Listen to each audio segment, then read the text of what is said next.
Hello everyone and welcome back to the NPC Dungeon. Today I'll actually be finishing off my series on types of adventures for your D&D campaign. This series ended up being split up into 3 different parts. As such, this is the 3rd and final part, and in it I'll be covering fetch quests, prison breaks, mysteries, and exploratory missions. If you haven't seen the other videos in this series, I'll leave a link below in a card above to them if you want to hear my take on some other types of adventures. And if you think I missed any or want to hear me talk about a specific type of adventure not covered here, or if you want me to go into more detail about one that I did cover, let me know in the comments. I always love hearing your feedback, and I almost always respond. Keeping theme with the other videos in this series, this will be more stream of consciousness in the sense that I'll be just kind of talking about the types of adventures that I'm going to be covering today, and giving some examples about how you might want to run them, mainly for the purpose of providing inspiration for your own D&D campaigns. But I think I've drawn on long enough during this intro, so let's get started and let's learn something.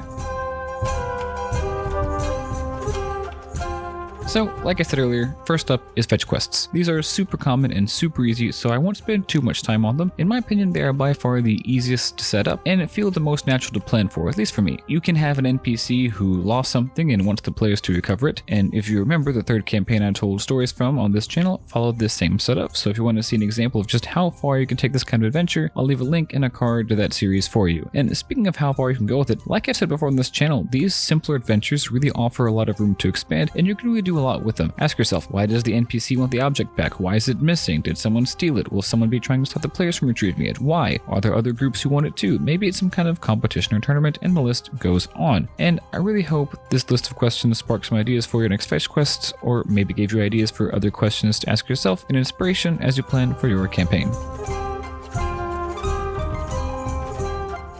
Next up on the list is prison breaks. Now, I already have a whole video all about prison breaks as they are one of my favorites to run, so I'll direct you to that one. But for the overview, first, keep in mind that the encounters taking place here take place in a much more congested environment with much more guards than is typical, so it helps to lower the DCs and make things a little easier on your players. Also, this kind of environment is much more rigid and much more regimented, so one thing that I like to do is break up things into scenes where you can zoom in on each player or group of players one by one until they have time to meet up. This also forces them to find creative ways to communicate and really make the most of what little time they have when they are all together at once. It also really helps to really know your NPCs here. This is not a time to just wing it on the NPCs. You need to know who might want to help the players, who might work against them, who might be more neutral, why, who they are, why they're there. These additional details also help with when their opinions may change. They may have started out antagonistic to the players, but end up being more friendly or vice versa. And in terms of the actual escape, give them multiple routes and options. Don't just give them one specific sequence of events they have to do in order to break out, as it will almost never, actually it will never work out that way. I have a story of a prison break I ran, and I don't remember how much of this detail actually made it into the story, but there was a heavily guarded elevator with a couple of routes to it, a well that led out of the prison, a few inmates that were working on an alchemical creation that could help, a tournament that would give the winning group freedom, and an attack from an underground creature burrowing into the walls that left a big gaping hole into a nearby cave system. And aside from that just being an example of how I once did this, I hope that it also provides some inspiration for you as well.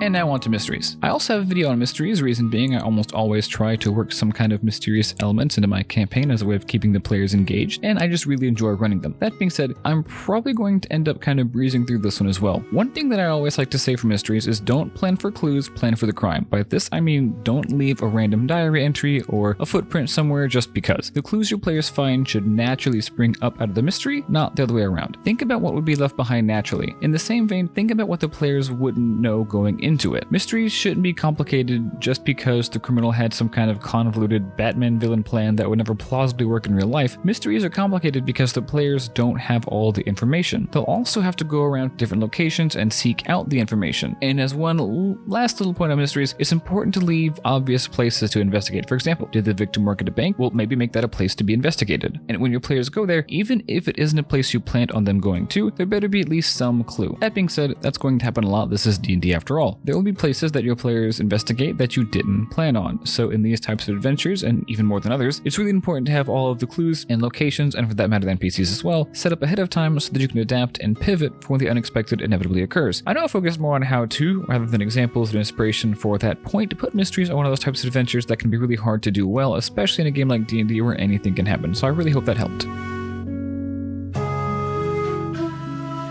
And lastly, we have Exploratory Missions. This is just when your players are sent to go and map out a new area, like a cave, an island, or whatever. You'll often want to have a lot of wilderness encounters ready, and when you do, I advise against just saying they run into an owlbear or something. It helps to have some kind of scenario involved here as well. What is the owlbear doing? Why do they run into it here? These kinds of adventures often follow the format of go here, and there's stuff on the way. And these are really fun to plan for, at least for me. Exploratory missions often lead very well into other types of adventures, which is very good for more long-form campaigns, where you'll have a bunch of different adventures strung together. Your players may, for example, start to explore and then discover something. Maybe a cult to set up refuge here, or some evil entity is planning something here. Maybe some horrible monster just woke up. How do your players discover it? Is there some kind of showdown where the really powerful being gets away, or do they only see it from a distance? And as always, this greatly depends on the kind of campaign you're running, and I really hope that at least provided some inspiration for you when you're planning. And that's it. I really hope you enjoyed this short little series. If you did, feel free to leave a like and subscribe if you really liked it. I release new videos on Fridays and a short every day. I also recently started posting new pixel art that I made, and to celebrate the fact that I've been doing this for a whole year now, I still can't believe that, I've been dressing up my sprite as various different D&D classes, so be on the lookout. I believe by the time I post this video, I'll have a ranger and a cleric costume already posted, and I believe the next one is going to be a druid, so keep an eye out for that. And speaking of keeping an eye out, be sure to keep an eye out for next week's video all about boss battles, and just some general tips on how I like to go about doing it. Thank you so much for watching, I really appreciate it.